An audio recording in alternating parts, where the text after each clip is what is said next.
संसार में ऐसा कोई नहीं जन्मा जिसको अपने कर्म का भोग नहीं भोगना। आप होगे तो आपको भी अपने कर्म का भोग भोगना है, हम हैं तो हमको भी अपने कर्म का भोग भोगना है। संसार सागर में जितनों ने भी जन्म लिया है, इस मृत्यु लोक में जितने भी जन्मे हैं, इन सबको अपने कर्म का भोग भोगना। पर कर्म के भोग को भोगने के लिए जन्म तो मिला है, पर उसके साथ में पूर्व के कर्म में जो हमने कुछ गलत कर भी दिया हो, मान लो अभी आपने कोई गलत किया ही नहीं, पर पूर्व में तो कुछ करा होगा।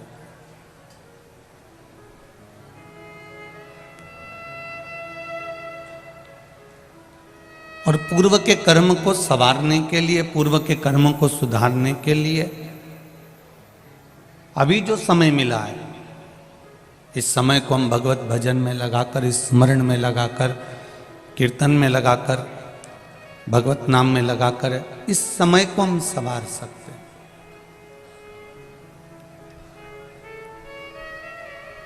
कोई तुमसे ज्यादा भजन बन नहीं सकता, कोई आडंबर तुमसे बन नहीं सकता, और करना भी नहीं चाहिए। ज्यादा आडंबर की जरूरत मेरे भगवान को कभी नहीं है।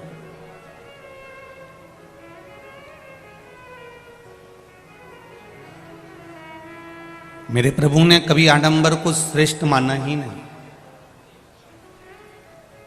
कभी भगवान को आडंबर की जरूरत पड़ी ही नहीं। और यहां जितने बैठे हैं इस कथा में, और जितने लोग आस्था चैनल पर सुन रहे हैं, जितने लोग फेसबुक यूट्यूब पर कथा सुन रहे हैं, ये मेरा विश्वास कहता है कि आप भी मंदिर जाते होगे, या भगवान का भजन करते होगे, या श्री शिवाय नमस्तुभ्यम बोलते होगे, या एक लोटा जल चढ़ाते होगे, तो ये मेरा विश्वास कहता है कि जितने शंकर के भगत हैं, ये एक भी आडंबर नहीं करते, या आडंबर से भी हीन है। इनके आडंबर नहीं है।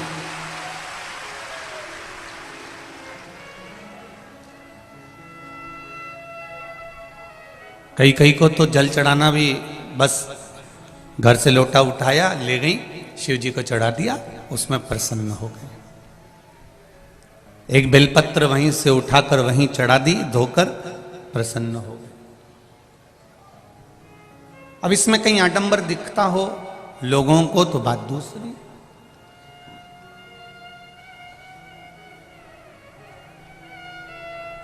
शिव भजन में कहीं आडंबर है ही नहीं।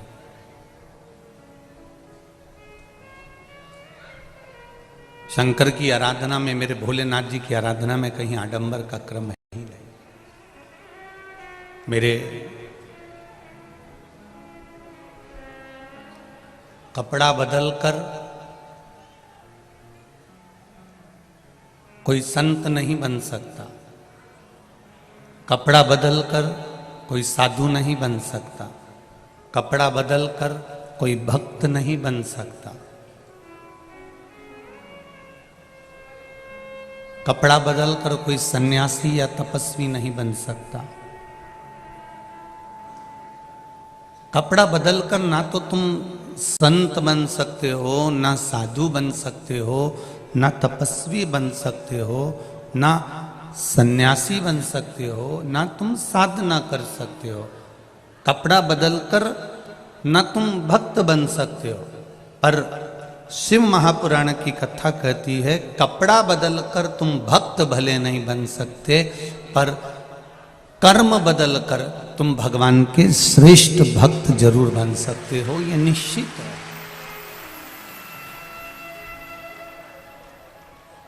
कई लोग ऐसे हैं जिन्होंने कपड़ा बदला और संत बन गए, या साधु बन गए, या गुरुजन बन गए, या कोई भक्त बन गए। तो उनसे निवेदन करूंगा, इससे आप केवल चोला बदल सकते हो, पर कर्म नहीं बदल सकते। कर्म बदलकर ही परमात्मा को प्राप्त किया जा सकता।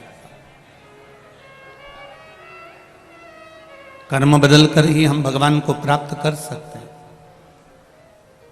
इसलिए बार बार कथाओं में मध्य में बार बार एक बात कहते रहे हैं, मत बुरे कर्म कर बंदे, मत बुरे कर्म कर बंदे, वरना पछताएगा। भगवान की आंखों से तू बच नहीं पाएगा, तू बच नहीं पाएगा। अरे ओ अज्ञानी मत कर नादानी, अरे ओ अज्ञानी मत कर नादानी। तेरे कर्म का फल भी तू ही पाएगा, जैसा किया तूने तेरे आगे आएगा। तेरे कर्म का फल भी तू ही पाएगा, जैसा किया तूने तेरे आगे आएगा। मत बुरे कर्म कर बंदे, मत बुरे कर्म कर बंदे, वरना पछताएगा। भगवान की आंखों से तू बच नहीं पाएगा, तू बच नहीं पाएगा। अरे ओ अज्ञानी मत कर नादानी। ये हमारी नादानीता है कि हम अभिमान रखकर, हम अहंकार रखकर, हम कहीं काम में, हम कहीं लोभ में, हम कहीं आसक्ति में, हम कहीं थोड़ी सी वासना में, थोड़ी सी तृष्णा में, हम थोड़े से लोभ में, हम थोड़े से अपने अहम के कारण, अपने थोड़े से लोभ के कारण हम भगवान की भक्ति नहीं कर पाते।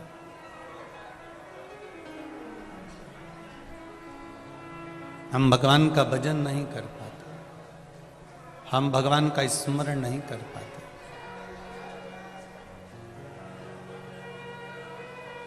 और जब तक भजन का बल नहीं बढ़ेगा, जब तक भक्ति का बल नहीं बढ़ेगा, तब तक परमात्मा की शरणागति प्राप्त करना कठिन है, बहुत कठिन।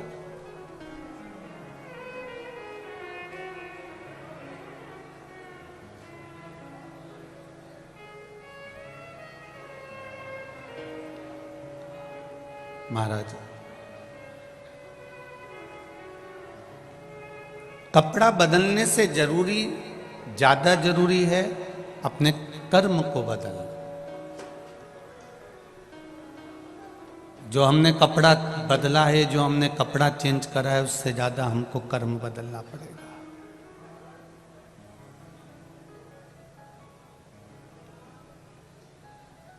अपने कर्म को थोड़ा सा बदलने का प्रयास करिए। माना परिवार में रहना है तो थोड़ा न थोड़ा तो आपको झूठ बोलना ही पड़ेगा। परिवार को चलाना है तो थोड़ा न थोड़ा छल कपट बेईमानी प्रपंच करना ही पड़ेगा। हम यहां से बैठकर मना भी कर देंगे तो तुम कौन सा सुधरने वाले? कौन सा तुम झूठ बोलना छोड़ दोगे? कौन सा तुम कपट करना बंद कर दोगे? कौन सा तुम छल करना बंद कर दोगे? कौन सी तुम बेईमानी बंद कर दोगे?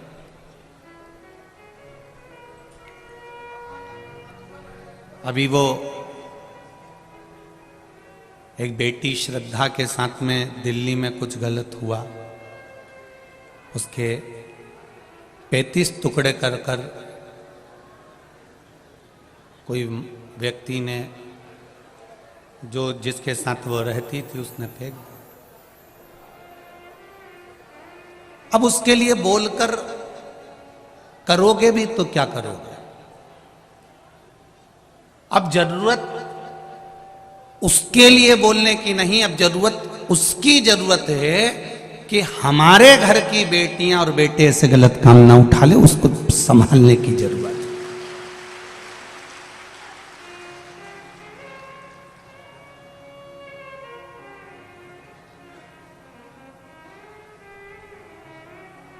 अब विचार और विमर्शता ये होना चाहिए कि हमारे घर के बच्चे कहीं गलत जगह ना पहुंच जाएं, हमारे घर की बेटियां कहीं गलत मार्ग की ओर ना चली जाएं, हमारे यहाँ के बच्चे किसी गलत मार्ग की ओर ना चले जाएं। ये श्रद्धा के उस स्वरूप से, श्रद्धा के उन टुकड़ों से हमें सीख लेना चाहिए।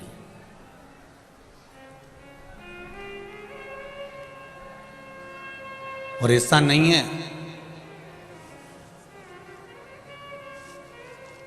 कि माता पिता ध्यान नहीं देते, माता पिता बहुत ध्यान देते हैं, पर व्यक्ति जब कीचड़ में गिर गया तब ध्यान दिया तो क्या मतलब का? सामने खड्डा है और कीचड़ भरा हुआ है, उससे पहले माँ बाप को अपने बच्चों का हाथ पकड़कर रोक लेना चाहिए। ये मूल है, मूलता हुआ। आपसे भी केवल इतना ही निवेदन करना चाहेंगे, आपसे भी केवल यही कहना चाहेंगे और यही प्रार्थना करना चाहेंगे। संसार सागर भवसागर बहुत बड़ा है,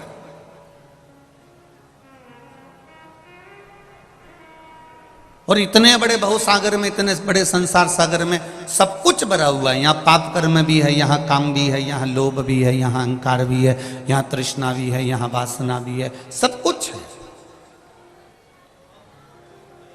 दुकान पर बैठो, खूब कमाओ, नौकरी करो, खूब कमाओ, व्यापार करो, धंधा करो, बिजनेस करो, खूब कमाओ, मना नहीं है। पर कमाने के साथ में एक काम जरूर करो, जब समय मिले तब भगवान शंकर को एक लोटा जल अवश्य समर्पित करो, जिससे हमारे पाप कर्म थोड़े थोड़े समाप्त होते चले। अपने भजन का भी बल बढ़ाइए।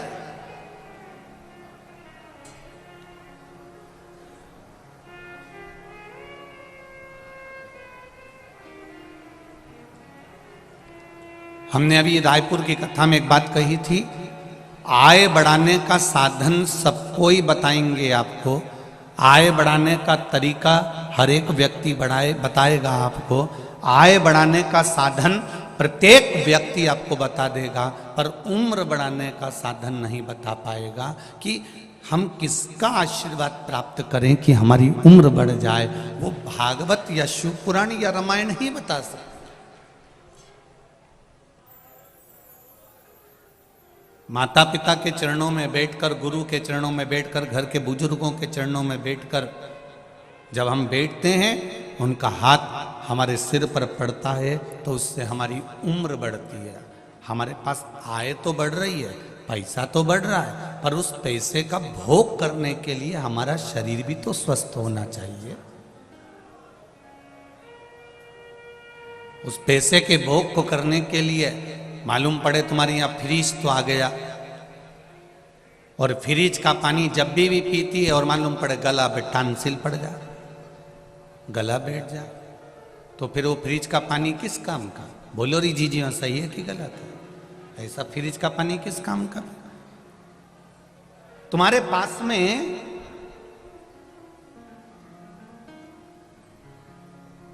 सुख तो बड़ा है, साधन तो बड़े हैं।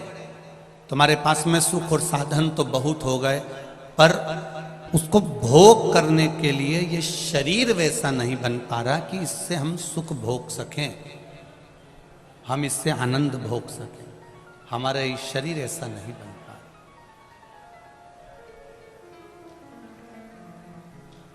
हमारे शरीर को हम सुख भोगने के लायक कब बना सकते हैं?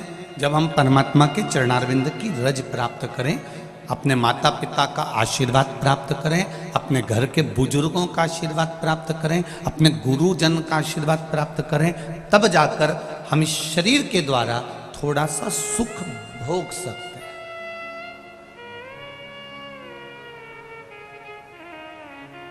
वरना साधन तो बहुत है। समान 100 वर्ष का है और पल की खबर नहीं।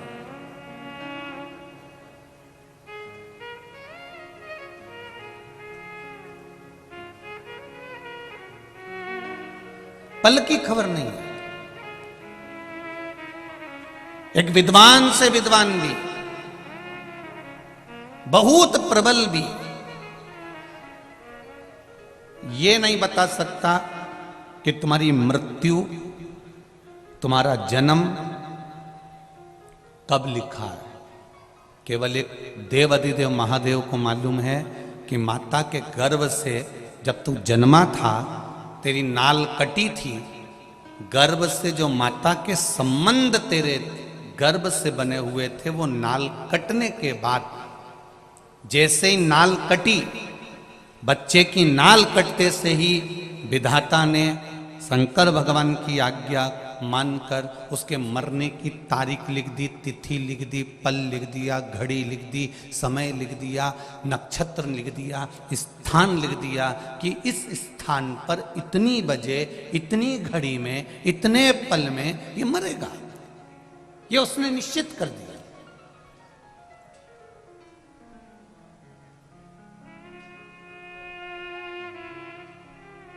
उसकी निश्चितता उसने कर दी कि ये इतनी बजे, इतनी घड़ी, इतने पल, इतने नक्षत्र में, इतने समय पर मरेगा। ये निश्चितता उसकी।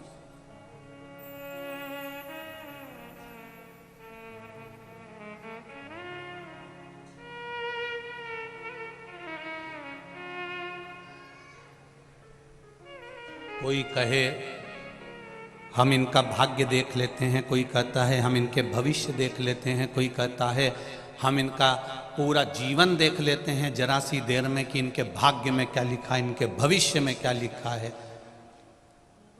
परंतु शिव महापुराण की कथा कहती है कि भाग्य और भविष्य सब मेरे महादेव के हाथ में छोड़ दो, तुम अपना कर्म पकड़ कर चलो और आगे बढ़ते चलो। भाग्य और भविष्य सब शिव जी के हाथ में छोड़ दो। तुम कर्म करो, मेहनत करो, तुम भगवान की शरणागति ग्रहण करो, विद्या अध्ययन करो, खूब दिल से पढ़ाई करो। और दिल से अगर पढ़ाई करते रहोगे और शिव जी की शरणागति ग्रहण कर कर चलोगे तो ये निश्चित है तुम्हें मंजिल जरूर मिलेगी। एक बच्चे ने लिखा है,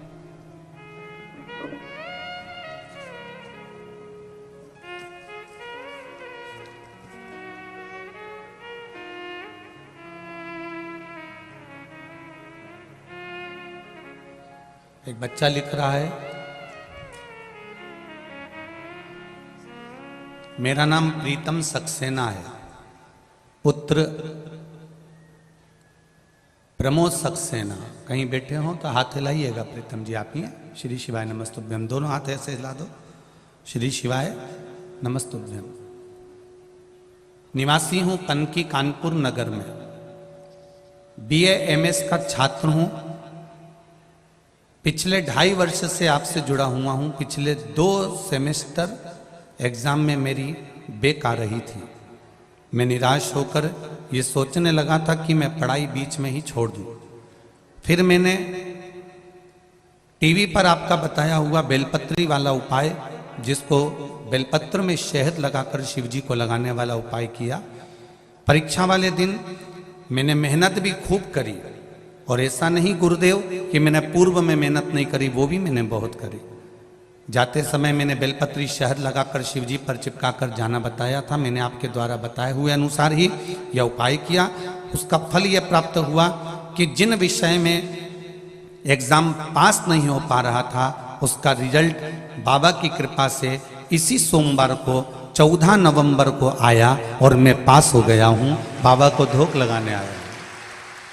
मेरे सभी विषय जो इतने सालों से बेक हो रहे थे, सारे विषय गुरुदेव, एक बात और कहना चाहता हूँ कि हम पढ़ने वाले बच्चे विश्वास नहीं कर पाते, पर आपकी शिव पुराण का एक उपाय भी हमारे जीवन को तार दिया। और 14 नवंबर को उस रिजल्ट ने बता दिया कि मैं सारे जितने बेक हो रहे थे, जितने भी सब्जेक्ट रुक रहे थे, सारे सब्जेक्ट एक बार में बाबा ने निकाल दिया। मैं बाबा को यहाँ धोख लगाने के लिए आया हूँ। श्री शिवाय नमस्तुभ्यम। बाबू खुश अब तो? बाबा की कृपा। हर हर महादेव। ये शिव है। ओ घड़ी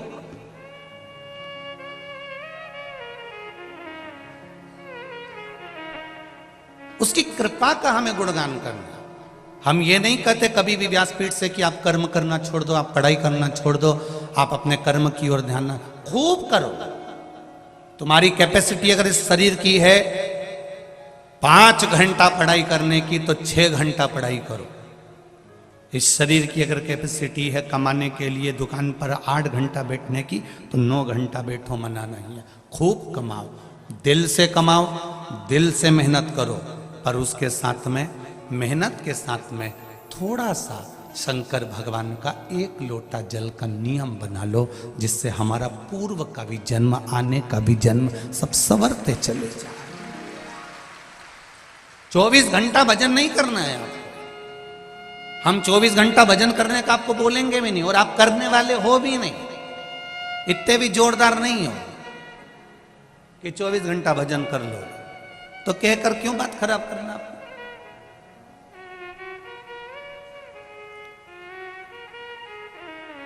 एक माता पिता अपने बच्चे से कहते हैं, बेटा बनो तो राम बनो, बनो तो श्रवण बनो, और बेटा रोज नाराज होता है अपने मम्मी पापा पे। क्या पिताजी रोज राम और श्रवण बनने को कहते हो, कभी कृष्ण बनने को तो कहते ही नहीं हो। पिताजी ने एक थप्पड़ दिया औलाद में, पुत्र में, तेरे को कृष्ण बनने को कह दूं और तू गलत काम करने में लग जाए। भगवान कृष्ण को जानकर, लोग जानते तो है नहीं कि भगवान कृष्ण ने चीर की लीला क्यों करी, भगवान ने माखन चोरी की लीला क्यों करी, भगवान ने ये सब लीला क्यों करी। बस उसका गलत मतलब दुनिया ने निकाला, पर अच्छा मतलब कहां निकाला। इतने में पुत्र ने कहा, मैं राम और श्रवण बनने को तैयार हूं। जैसे दशरथ जी ने पूरी सत्ता राम जी को सौंप दी थी, लाओ मुझे तिजोरी की चाबी दो।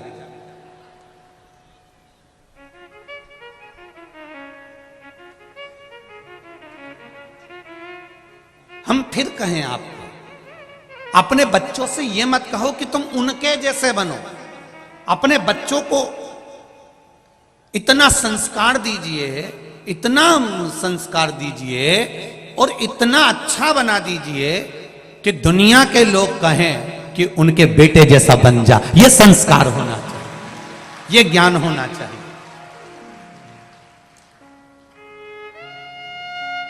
और ये जितना भी देने वाला है ना, ये जितने मेरे भाई लोग बैठे हैं, जितने लोग ये मेरे भाई बंधु बैठे हुए हैं, जितने भी पुरुष वर्ग यहाँ बैठे हैं, जितने भी जी जाओन मेरे बैठे हैं, तो उनसे निवेदन करूँगा, जितने भी भेरू यहाँ बैठे हैं उनसे निवेदन, इनका काम, मेरी माताओं से निवेदन है, ये पुरुष का काम कमा कर लाना, तुम्हारे हाथ में देना।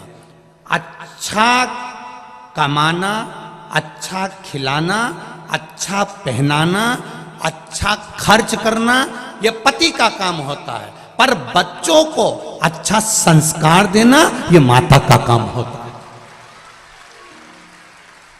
पिता दिन भर ड्यूटी पर रहता है, पिता दिन भर नौकरी पर रहता है, पिता दिन भर दुकान पर रहता है, पिता दिन भर सर्विस पर लगा रहता है। उसका काम कमा कर लाकर तुम्हारा पेट भरना, तुम्हें अच्छा कपड़े देना, तुम्हें अच्छी एजुकेशन देना, तुम्हारी पढ़ाई के लिए ज्यादा से ज्यादा खर्च कर देना, अच्छे से अच्छा ट्यूशन लगा देना, अच्छे से अच्छे स्कूल में जमा कर देना। तुम्हारे लिए एक पिता नौकरी कर कर, सर्विस कर कर, ड्यूटी कर कर, एक कमा कर, दुकान पर बैठकर, धंधा कर कर, व्यापार कर कर, तुम्हारा पिता तुमको लाकर तुम्हारा पेट भर सकता है, तुम्हारा अच्छा कपड़ा पहना सकता है, तुम्हारे लिए अच्छा मकान बना सकता है, तुम्हारे लिए अच्छा घर बना सकता है, अच्छी गाड़ी ला सकता है।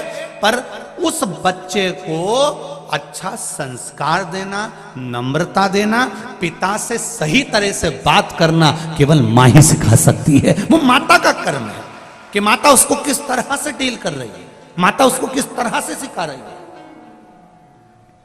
और दिन भर माता अगर मोबाइल पर 24 घंटे लगी रहे तो बच्चे भी मोबाइल पर 24 घंटे लगे रहते हैं।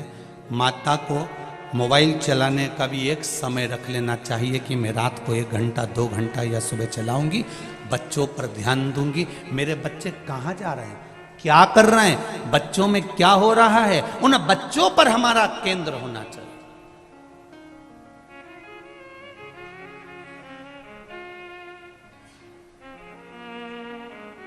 जब बच्चा बड़ा हो जाता है ना, तब माँ पूछती है कहाँ जा रहा है। जब बच्चा छोटा रहे तभी बच्चे पर इतना कंट्रोल होना चाहिए कि वो जाए तो बता कर जाए, मम्मी मैं मेरे दोस्त के यहाँ जा रहा हूँ, मेरे को कॉपी लाना है, मम्मी मैं अभी आता हूँ, मम्मी मैं अभी पहुँचा। तब माता के सामने, अब माँ कहे बच्चा बड़ा होने के बाद में पूछे कि कहाँ जा रहा है तो बच्चे को बुरा लगता है, क्योंकि इतने सालों से उसने पूछा ही नहीं था। अब क्यों टोक रही है, अब क्यों बता रही है, अब क्यों बोल रही है। और मान लो तुमसे बच्चा नहीं संभला और इतने में पिता सामने आ गया और पिता ने फिर संभालना चालू करा, तब भी माँ सामने आके खड़ी हो जाती है, 9 महीना पेट में रखा है, हाथ मत लगाना मेरे छोरे को। 9 महीना पेट में रखा है, मेरे बेटे को हाथ मत लगाना। बार बार जरा जरा सी बात में मारा मत करा करो, बच्चों को जरा ध्यान रखा करो। तुम जरा जरा सी बात के लिए टोकने लगते हो, मारने लगते हो। कभी 500 का नोट नहीं दिया, कभी 1000 का नोट नहीं दिया, कभी 2000 नहीं दिया, कभी 200 रुपए नहीं दिया। पिता कहता है ये सब कुछ जो कमाया है सब इसी का तो है। अगर आज मैं हाथ से नहीं दे रहा हूं तो बाद में तो मिलेगा ना। कौन सा मैं बांध कर छाती पे रखकर ये सब ले जाऊंगा? और जो मर गए वो कौन सा फ्रिज बांध के ऊपर ले गए, कि एसी बांध कर ले गए, कि अलमारी ले गए? हो सकता है इधर कानपुर वाले ले जाते हो तो बात दूसरी है।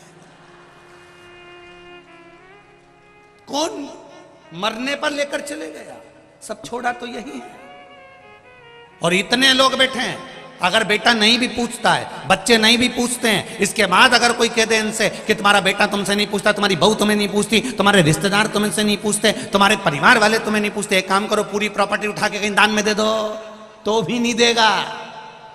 औलाद कितनी भी बुरी हो, बहू कितने भी ताने देती हो, नाते रिश्ते कितने भी बेकार क्यों ना हो, तो भी कोई अपनी प्रॉपर्टी, अपनी जमीन, अपना धन किसी को नहीं देता। भले बहू गाली पर गाली दे तो भी सास मरते समय भी पूरा जेवर उसी को देकर जाती है, क्योंकि वो पाल पोस कर बड़ा करा है उसने, कि सिर्फ उसको बिना सामग्री के छोड़ दे। माँ और बाप जैसा तो दुनिया में कोई फरिश्ता होता ही नहीं है, जो देता ही देता है।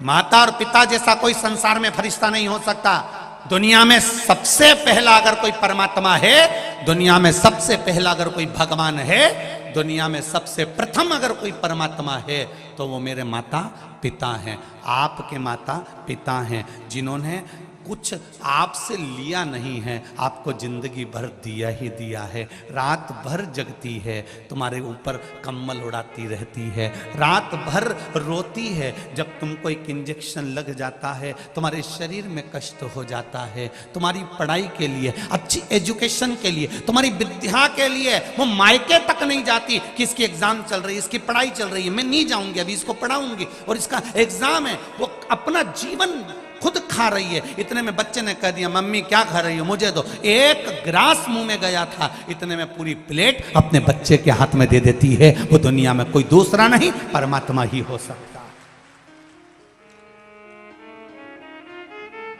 केवल एक परमात्मा।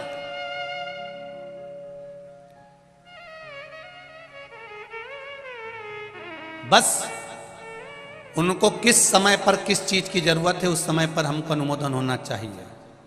ऐसा नहीं कि श्रद्धा के टुकड़े हुए तो किसी को ऐसे ही मालूम पड़ गया। उस बाप के दिल में थोड़ी सी तड़प हुई होगी कि मेरी बेटी इतने दिन से फोन नहीं लगा रही है, बात नहीं कर रही है। बाप का हृदय, माँ का हृदय तड़पा और वो बाप जाकर मालूम करा, तब जाकर प्रशासन को भी मालूम पड़ा कि ऐसा हो गया। ये बाद में मालूम पड़े, उससे अच्छा है अपने बच्चों पर पहले ही संयम धीरे धीरे करना प्रारंभ करो, जिससे कोई दूसरी श्रद्धा के साथ में ऐसा ना हो जाए। अपने को आगे बढ़ना है, थोड़ा सा समय। देव संस्कार अपने बच्चों को इतना अच्छा संस्कार दो कि जो जिंदगी भर याद रखे।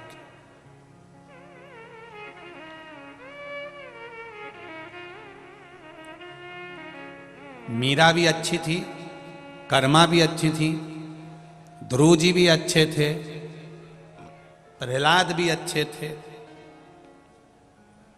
जितने भी थे सब अच्छे थे।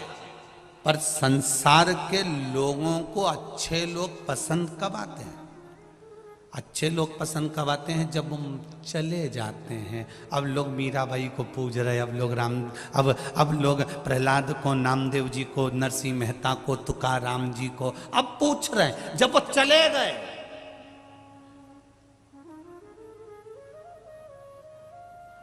दुनिया के लोगों को अच्छे लोग पसंद कब आते हैं? जब वो चले जाते हैं। बहू सास को इतना लंबा पल्लू रखकर प्रणाम कब करती है? जब सास चली जाती है।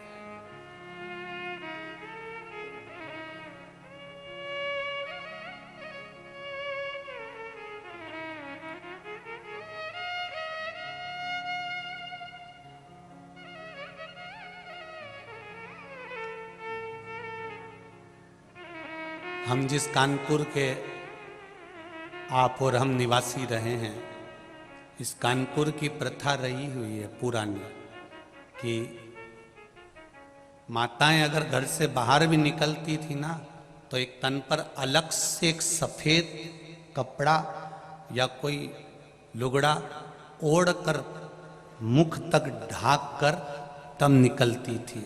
ये यहाँ की प्रथा रही हुई है। कितनी मर्यादा रही हुई है, जरा ध्यान दीजिए।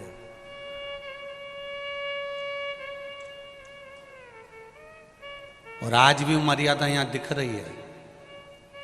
कई जगह हम कथा करने जाते हैं, लोगों का पल्लू यहाँ रखा रहता है, पर कानपुर के इस पंडाल में आप देखेंगे तो सिर पे पल्लू रखा हुआ है और कथा सुन रहे हैं। ये मर्यादा आज भी दिखती है। इधर उत्तर प्रदेश के इस क्षेत्र में गंगा के घाट पर आप इस मर्यादाओं को देख सकते हैं। यहाँ की मर्यादाएं झलकती हैं।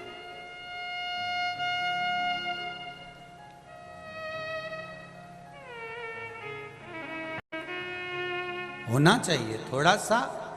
अपने जीवन का एक आनंद ही दूसरा है, सुख ही दूसरा है। करो।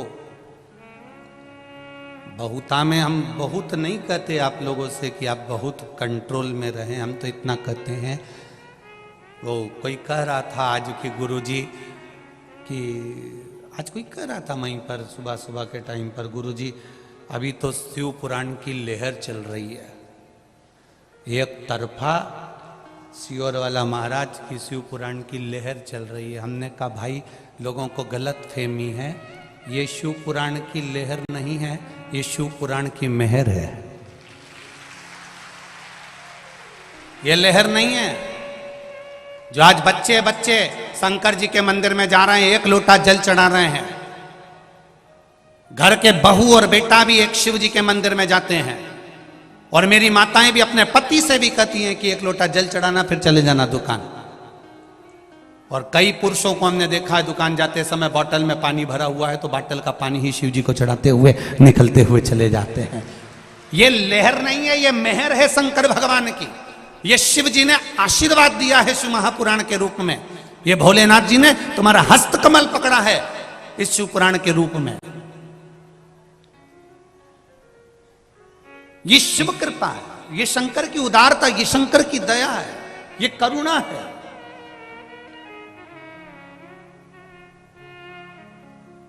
मेरे शिव को आडंबर प्रिय नहीं है, ये निश्चित है। शंकर भगवान को आडंबर से मतलब है ही नहीं। शिव जी, कई लोग बहुत सारा अगर तिलक लगा लें, बहुत लंबे बाल बना लें और बहुत आड़े टेढ़े वस्त्र पहन ले और सोचें कि हम भगवान को रिझा लें, हम भगवान के सही भगत हैं, तो ये भगवान कहते हैं मैं कपड़े से कभी प्रसन्न नहीं हुआ। कपड़े तो मेरे को प्रसन्नता लेते ही नहीं। हम कौन से कपड़े पहने जिससे भगवान प्रसन्न हो जाएं?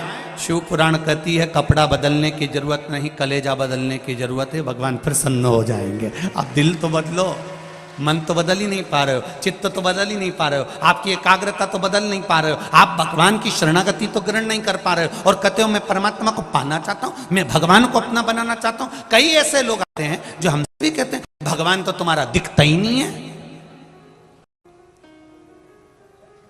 तुम इतनी बड़ी बड़ी कथा सुनाते हो, कभी भगवान आज तक हमको दिखा ही नहीं। भगवान को देखने की सोचना भी मती। भगवान को सुनो, भजन करो और श्रवण करो। देखना क्यों नहीं? कारण क्या होता है?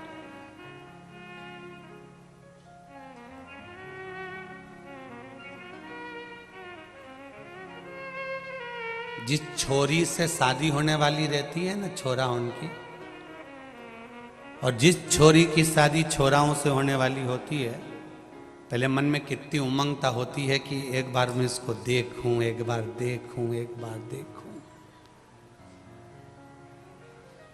और शादी नहीं हो जब तक तो ललकता रहे कि देखूं, और जब जगदम्बा घर में आ जाए फिर भेरू तेरे को रोज का सिंदूर चढ़ा है, रोज। अब क्या कहता है, मैं तो मर जाऊं तो अच्छा, इससे पीछा छूट जाए तो अच्छा। क्यों? पहले तो तू गा रहा था, तुझे ना देखूं तो मुझे चैन आता ही नहीं है। पहले तो तू ही गा रहा था, अब कहां गया? ये संसार है भाई। तुम्हारे पास में जो गाड़ी नहीं होती है, 2 व्हीलर 4 व्हीलर, जो कंपनी की गाड़ी तुम्हारे पास में नहीं है, उसको पाने की ललकता बढ़ती है। बोलो सही है कि गलत है? जब वो गाड़ी तुम्हारे दरवाजे पर आ जाती है तो 2 4 8 दिन 15 दिन महीने भर के बाद ललकता समाप्त। तुम्हारे पास में जो पर्दे नहीं होते, किसी क्या देखी हो तो ललकता बढ़ जाती, पर्दे आ गए ललकता समाप्त। फ्रिज नहीं है तो फ्रिज की ललकता बढ़ रही है, फ्रिज लाना फ्रिज लाना फ्रिज लाना, फ्रिज घर में आ गया ललकता समाप्त। लोग कहते हैं कि परमात्मा क्यों नहीं दिखता?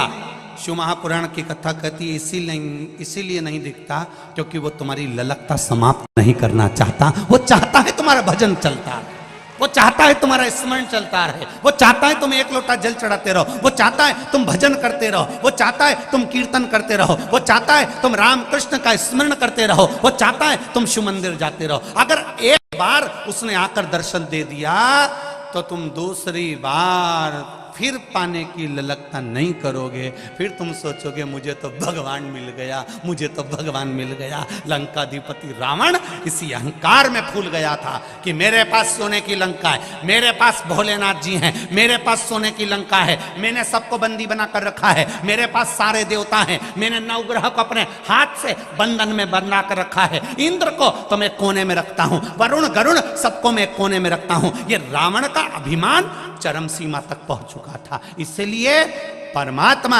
भगवान शिव ने भी रावण से कहा था, रावण तू बार बार मुझसे कहता है कि दर्शन दो दर्शन दो दर्शन दो, मैं तुझे दर्शन नहीं देना चाहता, कहीं तेरी ललकता समाप्त ना हो जाए।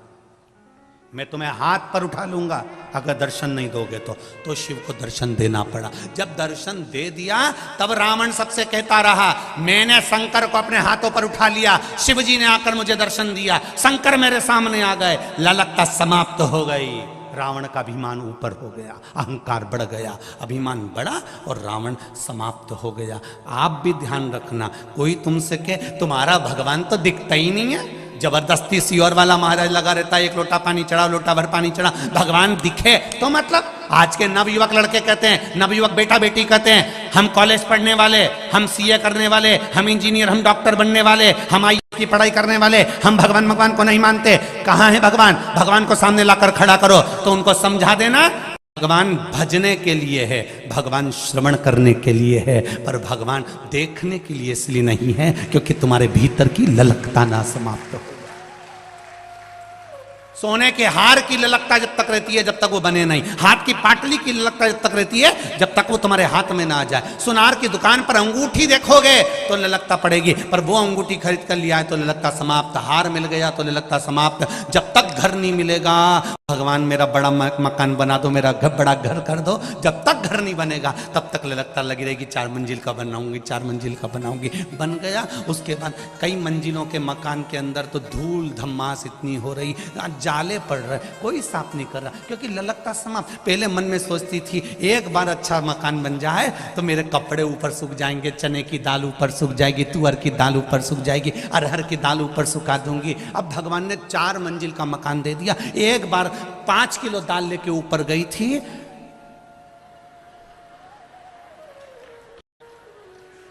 जब नीचे आई दाल खाने के लायक नहीं, इतनी ललकता। गई थी ऊपर, बड़े अरमान से चढ़ी थी, बहुत अरमान से, और बहू से कह के भी गई थी तू भी ले आना थोड़ा सा सामान, कपड़े वपड़े सूखने के ऊपर ले आना। बहू के तुम ही जाओ, मैं नहीं जाऊंगी, नहीं गई। बहुवन बहुत समझदार है, वो कहीं जाए, मैंने कहा डोकरी की चढ़ाई दो।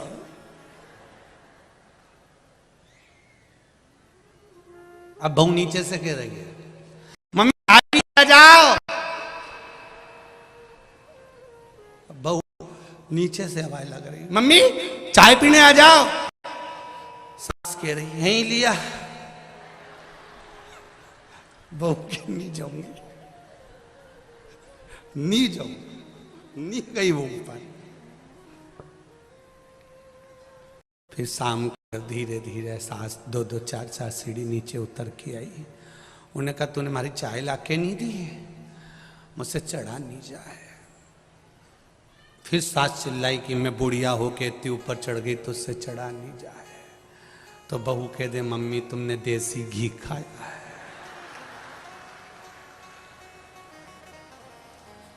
तो सास बोली तूने कुछ नहीं खाया। बहू बोली नहीं तुमने मेरा प्राण खाया है। क्या बोले बोले क्या, चलिए महाराज।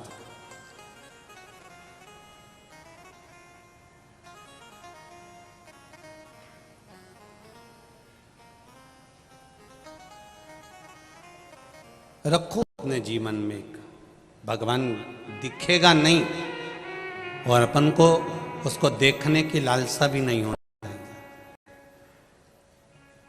हम भगवान को ना देखें पर भगवान हमको देखे। कोई व्यक्ति जा रहा है, कोई व्यक्ति निकल कर जा रहा है, आप उसको आवाज लगा दो, ए रानो, तुमने आवाज लगाया, उसने एक बार नहीं सुना, तुमने फिर आवाज लगाई, उसने नहीं सुना, तुमने फिर आवाज लगाई, उसने नहीं सुना, तुमने और दम की आवाज लगाई तो उसने पलट कर देखा कि मुझे बुलाया किसने। उसी तरह भगवान एक बार अगर तुम्हारी बात नहीं सुने, परमात्मा एक पशुपति व्रत में अगर तुम्हारा काम ना बने, तुम फिर आवाज लगाओ, तुम फिर आवाज लगाओ, तुम फिर श्री शिवाय नमस्तुभ्यम बोलो, एक बार तो पलट कर देखेगा जरूर, ये निश्चित है। ऐसा नहीं है कि वो नहीं देखेगा, वो देखेगा और पलट कर जब देखेगा। बस तुम्हारा काम क्या है, उसको पुकारना। तुम्हारा कर्म क्या है, तुम उसको पुकारो। दुकान पर भी जाओ तो उसको स्मरण, एक बार स्मरण कर कर जाइए। अपना रूट थोड़ा सा चेंज करिए, थोड़ा दुकान जाने का मार्ग बदल दो। वैसे भी हमारे यहाँ नियम है कि रोज एक ही रास्ते से दुकान नहीं जाना चाहिए। क्यों? कोई सामान लेकर आ रहे हो, किसी ने ध्यान रख लिया कितनी बजे यहीं से निकलता है, तो उसने उस समय का ध्यान करा। रूट चेंज करो। कभी कभी तुम्हारे मन में ये चेंज हो जाना चाहिए कि मैं रोज दुकान जाता हूँ, बीच में शंकर जी का मंदिर नहीं पड़ता, अब मैं उस मंदिर, उस मार्ग से जाऊंगा जहां पर मेरा महादेव एक झलक दिखा दे, बस उस झलक के सम्मुख से निकल कर जाऊंगा। और मुझे, अगर आप शिव के मंदिर में अंदर भी नहीं जा सकते तो मत जाओ। शंकर के मंदिर में अंदर प्रवेश नहीं कर सकते, मत करो। शिखर का दर्शन कर लो। शिखर भी नहीं देख सकते तो उसके दरवाजे पर थोड़ी सी स्माइल देकर प्रसन्न के साथ में निकल कर चले जाओ। वो भी सोचता रहेगा ये हंस के क्यों गया है। कई लोग कहते हैं ऐसे मुस्कुराने से कुछ होता है क्या? हमने कहा प्रैक्टिकल करके देखो। किसी की दुकान के सामने से निकलना और थोड़ा सा स्माइल दे देना, आधा बापड़ा चिंता में पड़ा रहेगा ये क्यों हंसी थी, क्यों हंस के गया ये। और रोज यही काम करना, उसकी दुकान के सामने से निकलो, निकल वो रात रात भर डिप्रेशन में आ जाएगा, नींद की गोली खाना पड़ेगी। आखिर ये हंसता क्यों?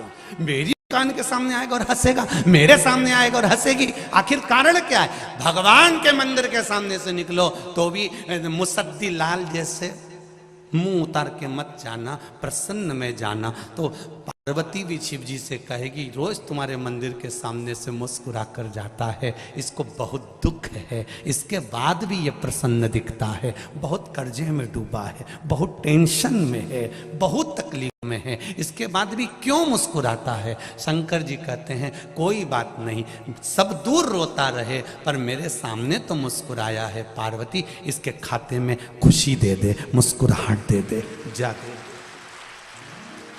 इसको प्रसन्नता दे दे पार्वती, इसको स्माइल दे दे पार्वती, ये प्रसन्न रहे जीवन पर्यंत, इसको वो खुशी दे दे।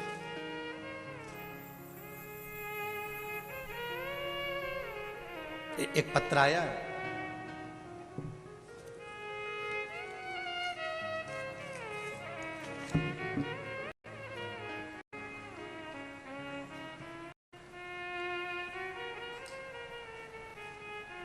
बहुत रंगीन पत्र बनाया रे। मैं विनोद सिंह सिसोदिया, कहीं बैठे हो तो हाथ हिलाइएगा। विनोद सिंह सिसोदिया, अच्छा कहाँ है? दोनों हाथ हिलाइए विनोद जी। ठीक है, दिख गए हो। श्री शिवाय नमस्तुभ्यम। रख लो हाथ नीचे, रख लो विनोद जी। ग्राम नगला, खान सिंह पोस्ट, मदनपुर, जिला फर्रुखाबाद, उत्तर प्रदेश का रहने वाला हूँ। गुरुजी मैं क्या खान करूँ भगवान देवादिदेव महादेव का। गुरुजी मुझे 2018 में कैंसर रोग हो गया था। मैं और घर वाले बहुत परेशान थे। गुरुजी मैंने 2018 में लखनऊ में इसका ऑपरेशन भी करवा लिया था। गुरुजी मेरी दवा बराबर चलती रही और 4 साल बाद फिर डॉक्टर ने दोबारा ऑपरेशन के लिए बोल दिया। मेरे को कैंसर वापिस हो गया। जितना जल्दी हो सके आप ऑपरेशन करा लीजिए, डॉक्टर ने तारीख दे दी। 20 mm की वापिस गठान हो गई गुरुदेव। तुरंत ऑपरेशन करवाना पड़ेगा, कैंसर ज्यादा फैलते जा रहा है। गुरुजी मुझे कुछ समझ में नहीं आ रहा था कि मैं क्या करूं। हमने अपने घर वालों को जाकर बताया तो वो लोग भी बहुत परेशान हो गए। गुरुजी फिर मुझे किसी ने बताया कि आप सीहोर जाओ और कुबेरेश्वर धाम पर जाकर, हमने टीवी पर सुना है वहां से एक रुद्राक्ष लिया। गुरुजी 21 जुलाई दिन गुरुवार को हम सीहोर पहुंचे और वहां पर आपकी शिव पुराण चल रही थी। गुरुजी हमने वहां शिव पुराण सुनी, माथा टेका और शंकर भगवान से प्रार्थना करी जब मैं यहाँ से जाऊं तो मेरा कोई गठान नहीं निकले। गुरुजी हमने बहुत कोशिश करी पर रुद्राक्ष समय पर नहीं मिल पाया। जब रुद्राक्ष नहीं मिला तो सीहोर की भूमि को प्रणाम कर कर वहीं का एक कंकर उठा लिया। आप कहते हो कि कुबेरेश्वर धाम की भूमि पर कंकर शंकर है। हमने उसी कंकर को उठा लाए और हमने वही कंकर लेकर आए और उन्हीं को चढ़ाकर रुद्राक्ष मानकर जल पीना चालू कर दिया। गुरुजी मैं दोबारा से चेकअप के लिए लखनऊ पहुंचा तो डॉक्टरों ने कहा आपके जो गठान 20 mm की थी वो गठान आपके भीतर है ही नहीं, पूरी गठान गल चुकी है, आपका कैंसर ठीक हो चुका है। यह शिव है। मैं विनोद सिंह सिसोदिया। सिसोदिया जी ठीक है अब आप? श्री शिवाय। बैठ जाइए, खुश रहिए, बैठिए। श्री शिवाय नमस्तुभ्यम। हर हर महादेव। बैठिए। किसी की चमक देखकर अपनी चमक बदलने की कोशिश मत करना। अपने को देखकर दुनिया बदल जाए तो समझ लो कि जीवन की सार्थक। वो इतना चमक है, इतना धन है, इतनी दौलत है, इतनी संपदा है, उनका ऐसा घर है, ऐसा बंगला है, ठीक है, वो उनकी जगह ठीक है। ये तो जो ललाट में बाबा ने दिया है वो हमको मिल रहा है।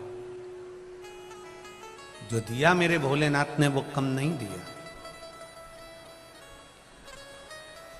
बहुत सारा पैसा दे दे मेरे भोलेनाथ और साथ में रोग दे दे, बीमारी दे दे तो कैसा रहेगा? बोलो तो जम के। पैसा किसी काम का है नहीं। फिर तो 2 रोटी दे, अच्छे से दे और अपन पेट भर कर वो 2 रोटी आराम से खाएं और वो खाया हुआ भी हमारा पच जाए और अपनी जिंदगी खुश होकर जी लें। इससे बढ़कर कोई सुकून नहीं जीवन का। उससे बढ़कर कोई सुकून नहीं है, उससे बढ़कर कोई आनंद नहीं। शिव पुराण कह रही है देवऋषि नारद के भीतर थोड़ा सा भक्ति है। देवऋषि नारद के भीतर ऐसा नहीं कि भक्ति नहीं है। शंकर जी की परम भक्त हैं, भगवान विष्णु के परम भक्त हैं देवऋषि नारद। दिन भर 24 घंटे नारायण नारायण नारायण नारायण नारायण नारायण करते रहे। ऐसा नहीं है कि भक्ति नहीं है।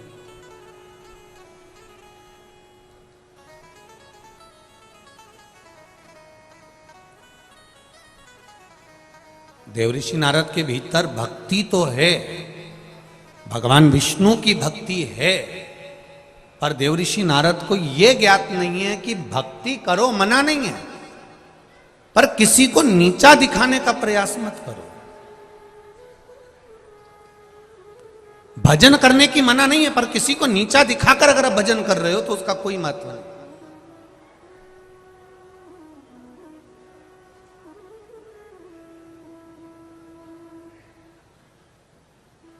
कई बार माताएं शिव जी के मंदिर में रहती हैं, रोज जाती हैं, रोज पूजन करती हैं, और कोई माता कभी कभी आ जाती है शंकर जी के मंदिर में। तो कई माताएं जो रोज वाली है ना, वो कहती हैं हम रोज वाले हैं,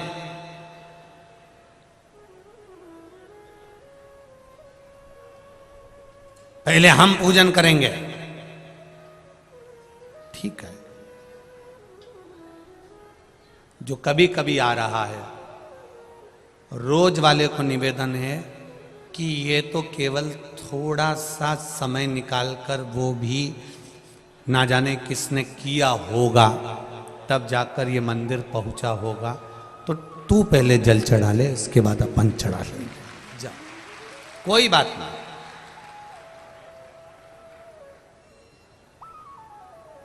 पर कई लोगों की आदत रहती है, जब तक वो दो चार को पूछते नहीं हैं, धक्का मक्का नहीं दें, तब तक वो प्रवेश करते ही नहीं है। 2 4 8 को जब तक वो हिला डुला नहीं देना, तब तक प्रवेश करना बड़ा कठिन है, बहुत कठिन।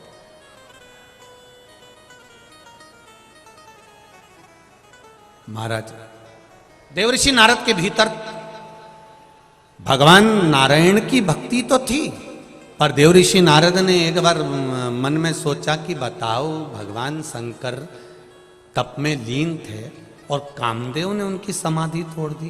बड़ा आश्चर्य की बात है, इतने बड़े देवता।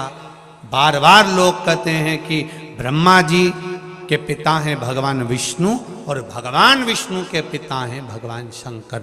जब हमारा शास्त्र कह रहा है कि शिवजी ने सब कुछ दिया, शंकर ने वैकुंठ, शंकर ने लक्ष्मी, शिवजी ने ब्रह्मा जी को ब्रह्माणी दी है, शिवजी ने उनको कमल पुष्प पर रहने का आनंद दिया, शिवजी ने ब्रह्मा जी को बताया कि सृष्टि की रचना कैसे करना है, शंकर भगवान ने अपना अर्धनारीश्वर स्वरूप धारण कर कर ब्रह्मा जी को समझाया, ज्ञान दिया, इंद्र को इंद्र का सिंहासन दिया, गरुण वरुण सबको भगवान शिव ने दिया, भगवान शंकर ने दिया। फिर एक बात समझ में नहीं आती कि शिवजी कामदेव को नहीं जीत पाए।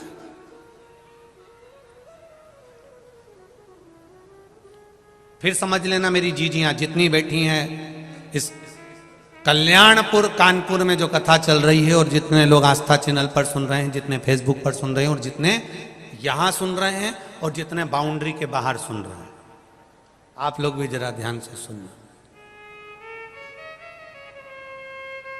राम जी महाराज का विवाह मुहूर्त देखकर हुआ था। बोलो हुआ था कि नहीं हुआ था? राज तिलक भी मुहूर्त देखकर हुआ।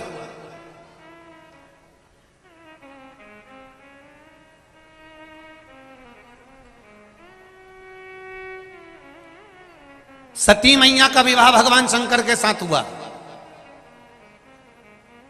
पर सती मैया जलकर भस्म होती हैं, राम जी को वन जाना पड़ता है राज सिंहासन छोड़कर, सीता जी को भी वन वन डोलना पड़ता है।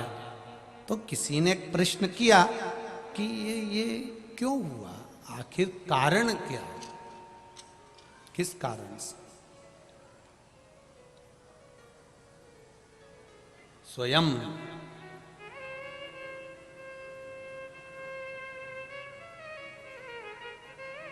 भरत जी ने भी पूछ लिया था पूज्य गुरुदेव विश्वामित्र जी से, गुरुदेव वशिष्ठ बाबा से, अपने गुरुजनों से, और यही नहीं जनकपुरी में भी जनक जी महाराज ने भी अपने गुरु जी से पूछ लिया था कि यह बताओ कि मेरी बेटी के भाग्य में ऐसा क्यों है, कारण क्या? कहा सुनहु भरत भावी प्रबल। ये जो भाग्य में जो लिखा है, चाहे तुम देवता बनकर भी जन्म लोगे तो तुमको भोगना तो पड़ेगा।